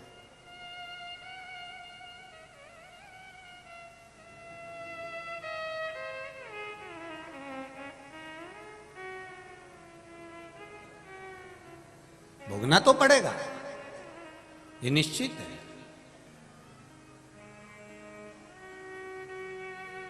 मंदिर जाओ मत जाओ तुम्हारी मर्जी है, लोटा भल के जल चढ़ाओ ना चढ़ाओ ये तुम्हारी मर्जी है,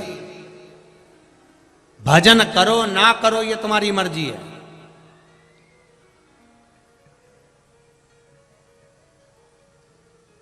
कर्म का भोग तो भोगना पड़ता है।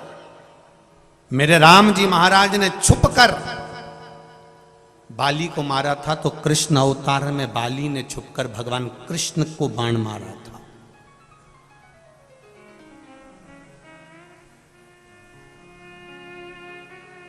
सती मैया ने पूर्व में उमा बनकर जो भाव व्यक्त किया था, उसके कारण सती बनकर जलकर भस्म होना पड़ा। एक गर्भवती चिड़िया को कैद में रखा तो माता जानकी भी गर्भ में रही, तब उनको भी बन बन डोलना पड़ा। कर्म की गति है, कौन मिटा सकता है? ये भाग्य में लिखा हुआ तो भोगना तो पड़ता है। भाग्य का लिखा हुआ प्रत्येक, फिर निवेदन करेंगे कि 13वीं पर ध्यान दिया लोगों ने कि ये मर गया तो इसका 13वां हुआ, ये मर गया तो इसका 13वां हुआ। वो 13वें पर ध्यान दिया, 13वीं पर ध्यान दिया, पर लोगों ने वो 13 बातों पर ध्यान नहीं दिया कि जो मनुष्य के भीतर 13 चीजें हैं जो केवल मनुष्य खुद करता है, उसकी ये 13 चीजें कोई दूसरा नहीं कर सकता। 13वें का मतलब क्या होता है? केवल नुक्ती खा लेना किसी के मरने के बाद, या गुलाब जामुन या पूरी सब्जी या रायता, इसको 13वां नहीं कहा गया। 13 चीजें मनुष्य के जीवन में ऐसी होती है जो मनुष्य को खुद करना पड़ता है, कोई दूसरा नहीं करता।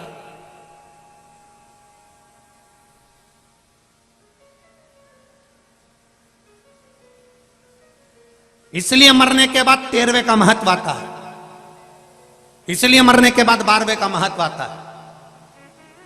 क्यों? वो 13 चीजें हमारा सनातन धर्म कहता है। पहला, भोजन मनुष्य को खुद करना पड़ता है। दूसरा खा के बैठ जाएगा और तू उसका हाथ पकड़ ले तो तेरे शरीर में नहीं आएगा। बोलो रीजी जी, सही है? अगर ऐसा होता तो आज शादी में सबसे ज्यादा बचत होती। पति तुम्हारा समोसा खाता, तुम सिर पे पल्लू लेके उसको टच करके घूमती। एक प्लेट का भोजन बच गया कि नहीं बच गया? सवेरे पत्नी चाय पीती, पति उसको टच कर लेता, पी ले तू पी ले, मैं तुझे टच करा। बचता कि नहीं बचता? सनातन धर्म में 13वें के महत्व को समझो कि किसी के मरने के बाद 13वां क्यों होता है, किसी के मरने के बाद 12वां क्यों होता है। उस 13वां के 13 चीजें हमारे सनातन धर्म ने दी है कि ये 13 मनुष्य खुद करे तो फायदा है, दूसरा नहीं कर सकता। पहले नंबर पर भोजन स्वयं को करना पड़ता है, दूसरे नंबर पर प्यास, पानी खुद को पीना पड़ता है। पड़ोसी पानी पिएगा तो तुमको तृप्ति नहीं मिलेगी। तीसरे नंबर पर है खांसी। अब तुम्हें खांसी आ रही है, तुम पड़ोसन से कहते तू खांस ले, खांस, पड़ोसन खांस लेगी तो तेरी खांसी ठीक हो जाएगी? नहीं, खांसना भी खुद को पड़ता है। छींकना, जैसे ही छींक आए इतने में तुम्हारे पति से कहते छींको, छींक देगा। छींकना भी स्वयं पड़ता है। नींद,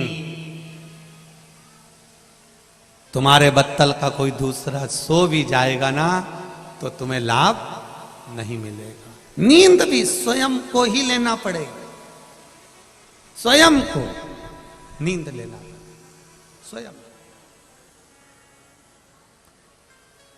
5वें नंबर पर, 6ठे नंबर पर आती है फिर उबासी। जो आप मुंह खोलकर उबासी लेते हो, ये भी कोई दूसरा नहीं ले सकता, ये अपने को खुद की लेना पड़ेगी। फिर आया दुख। तुम्हारा लिखा है बहू डॉक्टर के पास ले जाएगी, दवाई दे देगी, दलिया बना देगी, थूली बना देगी, एक गिलास दूध दे देगी, पर दुख तो तुमको झेलना पड़ेगा। दांत में तकलीफ हुई तो बहू से कह दो तू झेल ले, वो दलिया खा लेगी, दूध भी पी जाएगी एक गिलास भर के, पर तकलीफ तो खुद को झेलना, कोई दूसरा नहीं झेले। सुख ये भी हम स्वयं झेल सकते हैं, कोई दूसरा नहीं। रोना हमारे बत्तल का दूसरा नहीं रोएगा, तुम्हें देखकर भले रो लेगा, पर रोना भी हमारा खुद का है, हंसना भी हमारा खुद का है। 11वें नंबर पर है नित्य क्रिया प्रातः के समय की, वह भी हमारी खुद की, कोई दूसरा नहीं कर सकता।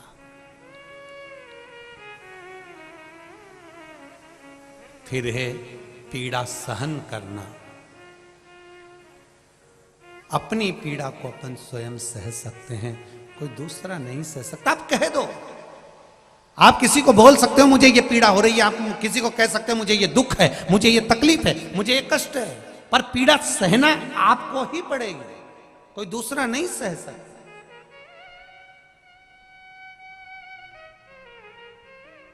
फिर 13वें नंबर पर आया है भजन।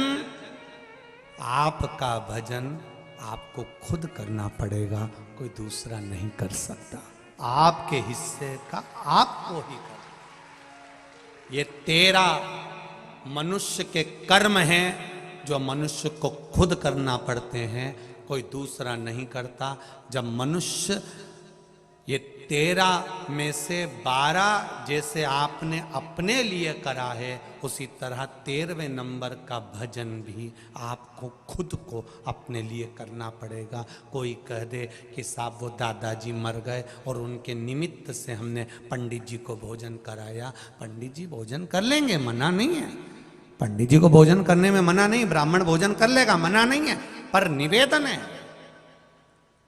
भोजन करने की मना नहीं है, उसके निमित्त के भोजन करने की मना नहीं, पर जीते जी अपने द्वारा किया हुआ कर्म का भोग अपने को भोगना है, स्वयं के लिए।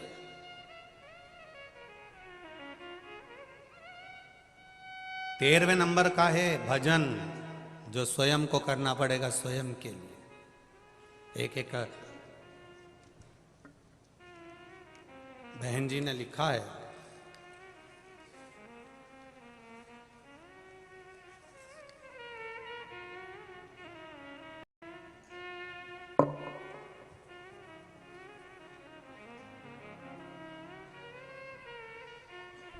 शंभु शरणे पड़ी मांगू घड़ी रे घड़ी दुख काटो, दया करीने दर्शन आपो,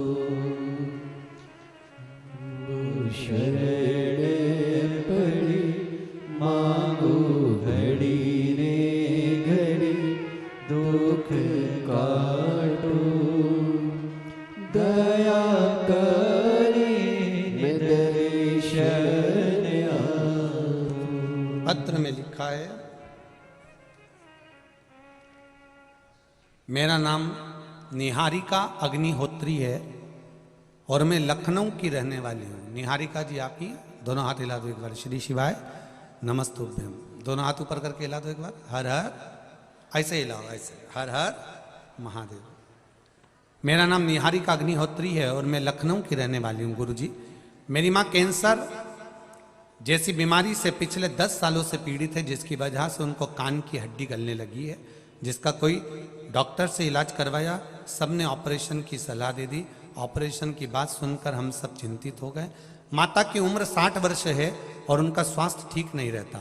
फिर आपके द्वारा बताया गया बेलपत्र वाला उपाय, शिवजी पे जल चढ़ाया हुआ जल मेरी माँ ने पीना प्रारंभ किया, जिसका परिणाम ये हुआ कि हम दूसरी बार जब डॉक्टर को दिखाने के लिए हॉस्पिटल पहुंचे तो डॉक्टर ने कह दिया अब इनको ऑपरेशन की जरूरत नहीं है, इनके कैंसर में आराम लगना प्रारंभ हो गया। शिव कृपा। एक बात और कहना चाहती हूं गुरुजी, ऐसा ही कुछ मेरे साथ हुआ। पिछले 8 साल से नौकरी के लिए बहुत प्रयास कर रही थी, परंतु सफलता प्राप्त नहीं रही। गुरुजी, मेरी भगवान के प्रति इतनी आस्था भी नहीं थी। मेरी माँ आपकी कथा सुनती थी, मैं कभी आपकी कथा पर स्मरण नहीं करती थी और ना मैं कहीं मंदिर जाती थी। उन्होंने ही मुझे कथा सुनने के लिए कहा और मैंने एक बार एकांत में बैठी थी तो मैंने सोचा जरा सियोर वाला महाराज को सुनूं तो सही।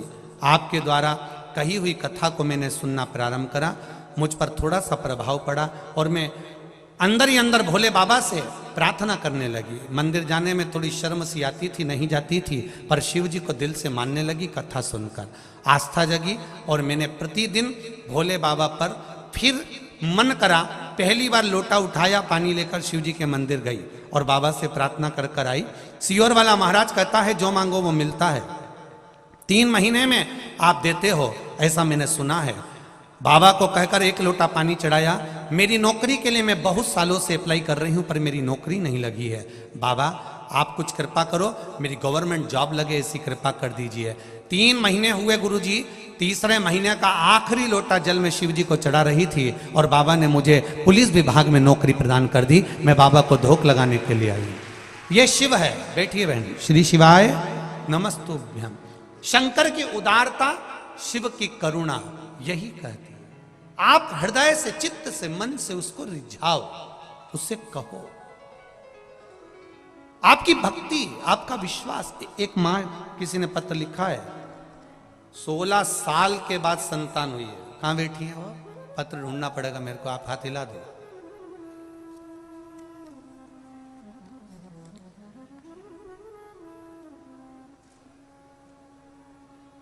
आरती आदेश पोरवाल दिव्यापुर औरैया से आए हैं। कहीं बैठे हो तो हाथ हिलाइएगा। अच्छा वहां है, ठीक है, दोनों हाथ हिला दो एक बार। श्री शिवाय नमस्तुभ्यम। दिख गए हो? श्री शिवाय नमस्तुभ्यम। दंडवत प्रणाम भोलेनाथ जी के चरणों में। गुरुदेव, मेरी शादी को 16 साल हो गए थे, मुझे कोई संतान नहीं हुई। मैंने बहुत इलाज कराया लेकिन कुछ नहीं। फिर मैंने एक बेटी गोद लेने का मन में ठान लिया और आखिरी में लोग मुझे ताने पर ताने देने लगे। सब लोग अपशब्द कहते थे गुरुदेव, क्योंकि 16 साल शादी के हो गए थे। मैं क्या वर्णन करूं। डॉक्टरों ने भी कह दिया था कि आपको संतान का सुख नहीं है। तब लोग मुझे इतना अपशब्द कहते थे गुरुदेव, बांझ तक कह देते थे, गालियों पर गालियां देते थे। गुरुदेव, बाबा की कृपा हुई और 27 अप्रैल 2020 को मैंने पहली बार कथा सुनी और तभी मेरा राजस्वला धर्म का 7वां दिन था। मैं अपने पति को लेकर सफेद आंकड़े की जड़ को निकलवा कर लाई, शिव मंदिर में पहुंची। शंकर भगवान के मंदिर में 27 अप्रैल 2020 को मैं शिव जी के मंदिर में सफेद आंकड़े की जड़ को लेकर तुमरुका जी का नाम लेकर मैंने कमर में बांधी और बाबा की कृपा ऐसी हुई 3 महीने के अंदर मेरा गर्भ ठहर गया और बाबा की कृपा से 27 जनवरी 2021 को मेरे यहाँ बेटे का जन्म हुआ है। मैं उनको धोख लगाने के लिए यहाँ पर आई हूँ। हर हर। बैठिए बहन। श्री शिवाय नमस्तुभ्यम। बहुत बहुत बधाई आरती जी आपको, आदेश जी आपको बहुत बहुत बधाई। शिव कृपा, उसकी उदारता, उसकी करुणा। देवर्षि नारद के भीतर भगवान विष्णु की भक्ति तो थी, पर देवर्षि नारद के भीतर शिव भक्ति नहीं थी।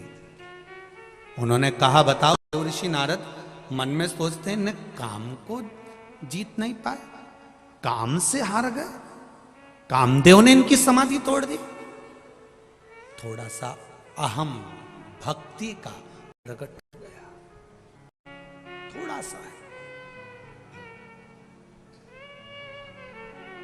हम आप लोगों से एक बात कहे पहले, आज फिर कहते हैं, तुम भजन करना अहंकार को छोड़कर। जब कथा सुनने के लिए जाओ, जिस जगह पर कथा सुनने बैठो, घर के लोगों को कहकर जाना कि मैं 2.5 घंटा 3 घंटा की कथा है, 2 बजे से 5 बजे तक चलेगी। 5 बजे जब आरती होगी तब भूमि को नमन कर कर प्रणाम कर कर तब मैं अपने घर पर आऊंगी, क्योंकि मैंने सुना है जब मेहमान जाते हैं तो तो जाते जाते कुछ रुपया घर के हाथ में, बच्चों के हाथ में दे जाते हैं। मेरा भोलेनाथ रोज कथा के विराम में मुझे कुछ ना कुछ देगा जरूर। जब कथा का विराम होता है, रोज प्रतिदिन आप कथा सुनने के बाद जब अपने घर को जाते हैं, 5 बजे जब कथा छूटती है और आप अपने घर के लिए निकलते हो, तो ये आपके भीतर ये भाव होता है कि जैसे मेहमान जाते जाते कुछ देते हैं, मेरा भोलेनाथ रोज प्रतिदिन विराम पर कुछ ना कुछ मेरे जीवन में जरूर देकर जाएगा। ये मेरा विश्वास करता है, मुझे खाली नहीं छोड़ेगा, वो देगा जरूर। भक्ति और मुक्ति का साधन है शिव। नारद जी के भीतर अहंकार प्रकट हो गया। देवऋषि नारद के भीतर अभिमान आ गया कि मैं भगवान विष्णु का भजन करता हूं, मैं कामदेव को जीत सकता हूं और शंकर भगवान नहीं जीते, शिव जी नहीं जीत पाए। इतना अहंकार, इतना अभिमान उसके भीतर जागृत हो गया। शिव नहीं जीते। अब को कौन समझाए कि शंकर भगवान कामदेव को देखकर नेत्र क्यों खोले हैं? क्योंकि शंकर भगवान सती के पति हैं, कामदेव रति के पति हैं। बोलो री जी जी, सही है कि गलत है? सही है ना। शिव सती के पति, कामदेव रति के पति। सती और रति एक ही पिता की बेटी है। कामदेव के साड़ू भाई कौन है? बोलते जाओ जरा जम के बोलो। शंकर भगवान। शंकर भगवान के साड़ू भाई कौन है? कामदेव। क्योंकि रति सती दोनों बहन है। इतने सारे देवताओं ने आकर समाधि तोड़ी, शिव जी ने नेत्र नहीं खोला। पर कामदेव आया, शंकर भगवान को नेत्र खोलना पड़ा। उसका कारण केवल इतना सा है कि तुम दुकान पर 24 घंटे बैठो, मना नहीं है, पर पत्नी कहती है कि मेरे रिश्तेदार आए तो 5 मिनट आके मिलो तो। बोलो सही है कि गलत है? और अगर पत्नी की बहन आई, उसका पति आया, बहन का पति, और तुम दुकान छोड़ के नहीं आए, मत छोड़ो, फिर वो तुम्हें नहीं छोड़ेगी। मत छोड़ो।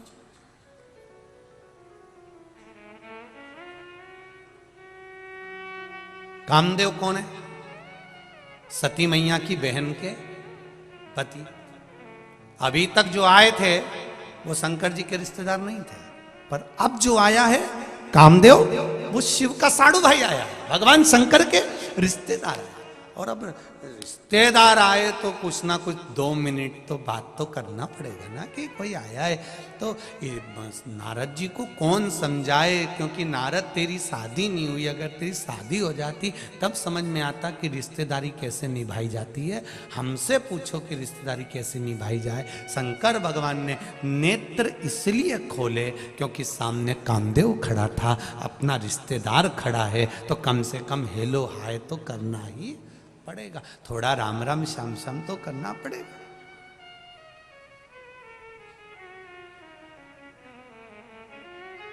अब यहीं इतने सारे कार्यकर्ता खड़े हो जाते हैं। अब ये प्रशासनिक जो लोग खड़े हैं, पुलिस वाले भाई लोग जितने खड़े हैं, प्रशासन वाले, कई आदि टीआई भी खड़े हुए हैं, कोई भी सीएसपी भी खड़े हैं, कोई खड़े हैं, तो ये थोड़ी ना पहचानते कि तुम्हारे रिश्तेदार है। वो तो तुम आके कहते हो हमारी काकी है, तो फिर इतने में भाई प्रशासन आदि के लोग, उनको तो नियम निभाना है, उनको तो संयम रखना है, उनको तो सेफ्टी रखना है।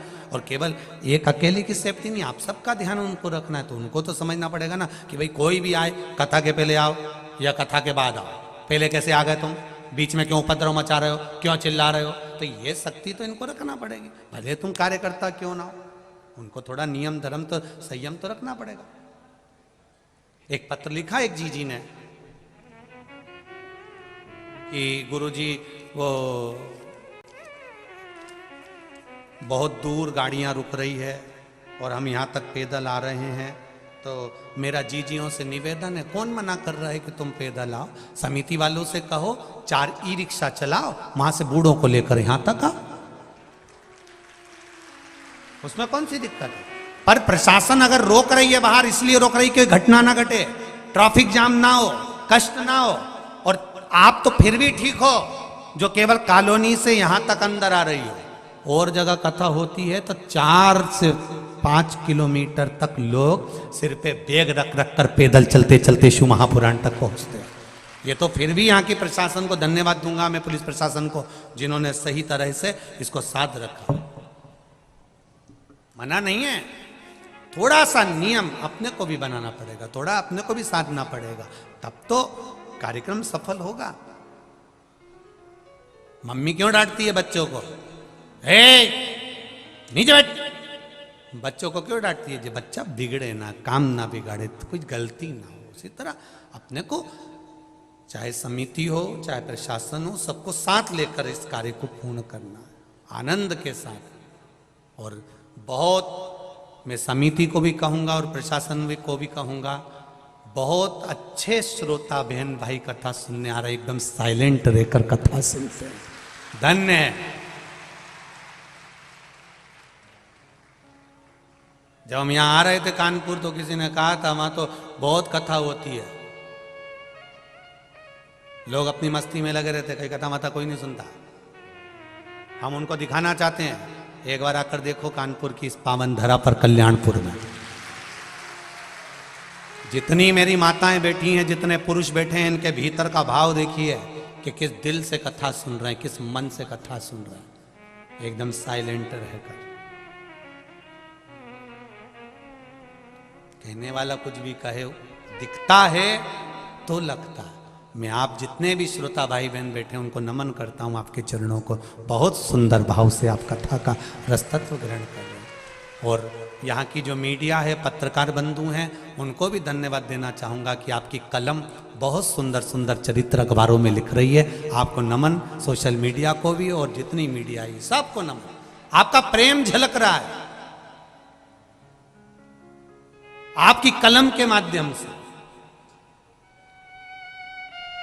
शिव कृपा, देवर्षि नारद के भीतर अभिमान प्रकट हो गया, पर देवर्षि नारद ये नहीं जान पा रहे, देवर्षि नारद के भीतर यह भाव नहीं आया कि कामदेव क्यों कामदेव को देखकर नेत्र खोला। ये संबंधों की बात है, ये रिश्तेदारी की बात है।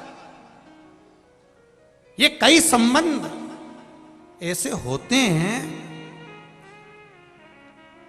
जो सामने नहीं बोले जाते।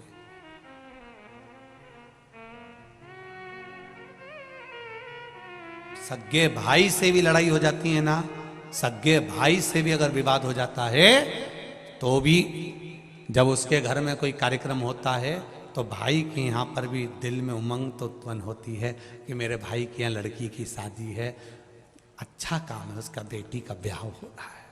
भले नहीं जा रहा, भले नहीं पहुंच रहा, पर दिल में उमंगता तो है, उत्साह तो है, प्रेम तो है। अब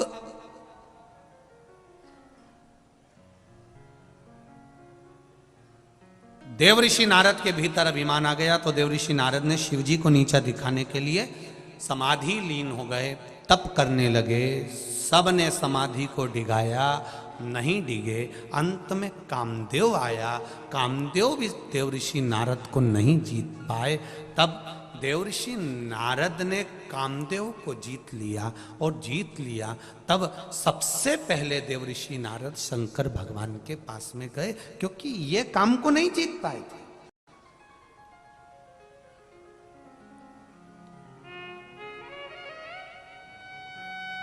इन्होंने कामदेव को नहीं जीता था।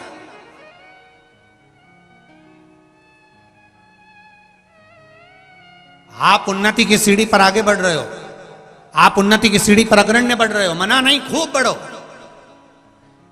पर किसी को नीचा दिखाकर नहीं, किसी को अपशब्द बोलकर नहीं, किसी को ताने देकर नहीं।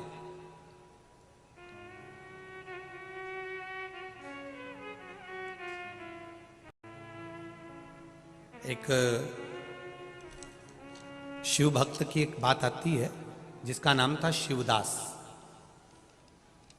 कर्नाटक में रहता था शिवदास, और जब वो जन्म लिया तो उसके जन्म के बाद में उसके माता पिता चले जाते हैं और वो अकेला रहता है, लकड़ी बेचकर अपना यापन करता है। कर्नाटक का शिव भक्त है शिवदास। 24 घंटे भगवान की भक्ति में डूबा रहना, शिव जी का गुणगान करना, शिव स्मरण करना। और शिवदास लकड़ी लेता, लकड़ी को सिर पे रखता, बेचने जाता, बेच कर आता, थोड़ा सा धन, उतना ही पैसा लेता जिस पैसे से किसी ब्राह्मण को भोजन कराकर खुद भोजन कर लेता। उसका नियम था अतिथि को भोजन पहले कराता था, फिर स्वयं करता था।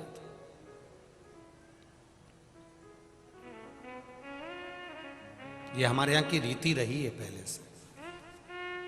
उत्तर प्रदेश में तो इधर साइड का तो नहीं मालूम हमको, पर काशी से और आगे जब जाते हैं तो वहाँ एक नियम है, अब इधर भी होना तो चाहिए ऐसा नियम, कि जब कोई अतिथि आता है तो सबसे पहले उसके सामने गुड़ या शक्कर या मीठा, लड्डू, गुलाब जामुन जो भी घर में होता है वो उसके सामने रखा जाता है। पानी भी बाद में आता है, पहले मीठा। इधर होता है क्या? है इधर नीति? बहुत बहुत धन्यवाद आपको, आप पूर्वजों की रीति को निभा रहे हैं उसके लिए।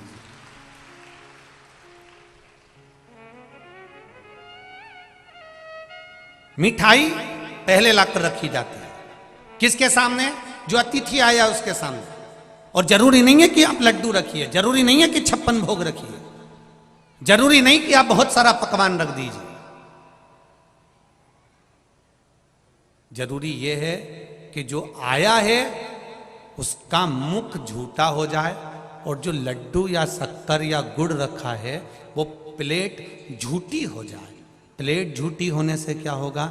ये झूठी प्लेट जब हमारे अंदर जाएगी और अंदर पहुंचेगी तो अतिथि के मुख झूठे करने से ये झूठी प्लेट जब अंदर जाएगी तो हमारे घर का जो दरिद्रता है उसको बाहर ले जाएगी, इसलिए उस प्लेट को अंदर ले जाएगी।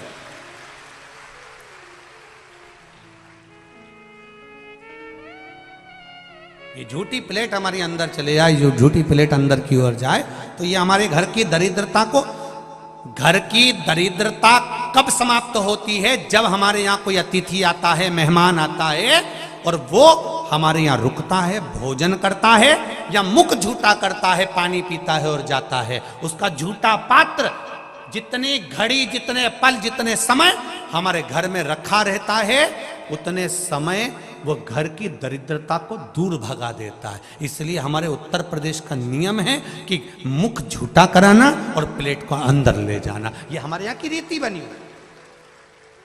इसलिए कहते अतिथि देवो भव, अतिथि देव सम्मान हम क्यों करते?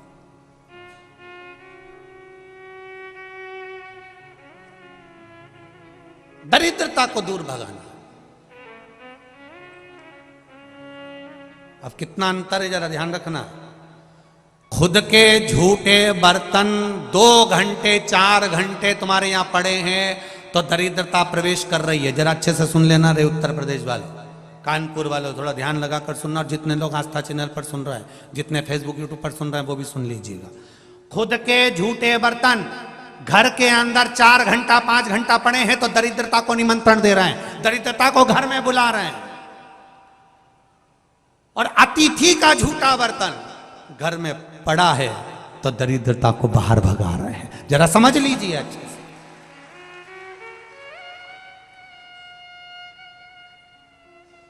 खुद का बर्तन, झूठा बर्तन जल्दी मांज देना चाहिए, जल्दी साफ करके रख देना चाहिए।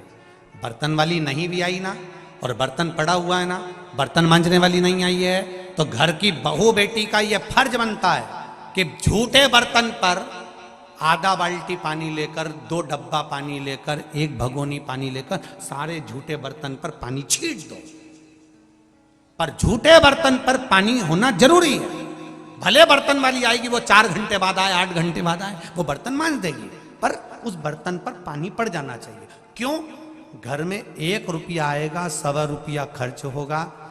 एक व्यक्ति की तबीयत खराब होगी, दूसरा ठीक होगा, तीसरे की तबीयत खराब होगी, चौथा ठीक होगा, 5वें की तबीयत खराब होगी, छठा ठीक होगा। और जरा जरा सी बात में अगर विवाद हो रहा है, पानी ढुल गया तो विवाद, पलंग का कुछ काम हो गया तो विवाद, एक कटोरी गिर गई तो उसके पीछे विवाद। ये उसी के घर में होता है जिसके घर में खुद के झूठे बर्तन 2 या 3 घंटे तक पड़े रहते हैं। उसके घर में ये तीनों चीज जरूर होगी, ये निश्चित है। कोई ना कोई बीमार जरूर पड़ा रहेगा, 1 रुपया कमाओगे 100 रुपए खर्च जरूर होगा, घर में पैसा नहीं दिखेगा, टिकेगा नहीं, चाहे कितना भी 4 जगह से कमा ले तो भी घर में पैसा नहीं दिखेगा।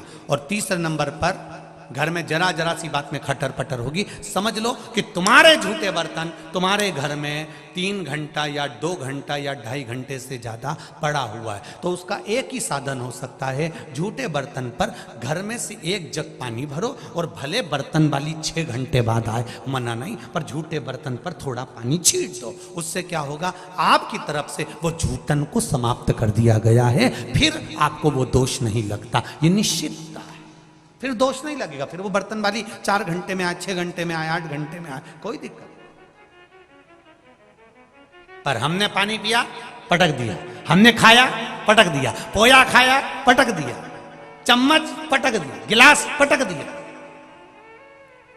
पूछो क्यों पड़ा है, तो बर्तन वाली आएगी तो आएगी, तो पानी तो थोड़ा सा डाल दो उस पर, थोड़ा झूठा, नहीं तो तुम्हारी आपस में विवाद होगा, तुम्हारा ही आपस में झगड़ा होगा, तुम ही आपस में सुखी से नहीं रह पाओगे, शांति से नहीं रह सकोगे। उसको थोड़ा समझो तो कि हमारा विज्ञान क्या कह रहा है, हमारा शास्त्र क्या कह रहा है। झूठा पात्र उठाकर एक साइड। महाराज देव ऋषि नारद शिव जी के पास में पहुंच गए, भगवान शंकर के पास में जाते से ही देव ऋषि नारद जी ने कहा, आप कामदेव को नहीं जीत पाए, पर मैंने कामदेव को जीत लिया है, कामदेव को मैंने जीता है। आप नहीं जीते हो, आपने कामदेव को नहीं जीता है, पर मैंने जीता है। जैसे ही सुना कामदेव को मैंने जीता, शिव जी ने अपने गले की रुद्राक्ष की माला उतार कर देव ऋषि नारद के गले में पहना दी और कहा, नारद जी आप बैठो तो, इतना बड़ा काम आपने करा है, कम से कम बैठो तो। देव ऋषि नारद बोले, मुझे दूसरी जगह जाना है, इतना मेरे पास में समय नहीं है। रुद्राक्ष की माला पहनकर जब जाने लगे, शंकर भगवान ने हाथ जोड़कर कहा, आपने जो कहा ये बात अब आप किसी को मत कहना कि शंकर भगवान कामदेव को नहीं जीत पाए और मैंने जीता, ये बात किसी को मत कहो, जनता को तो वैसे ही मालूम पड़ जाता है कि इनने जीता।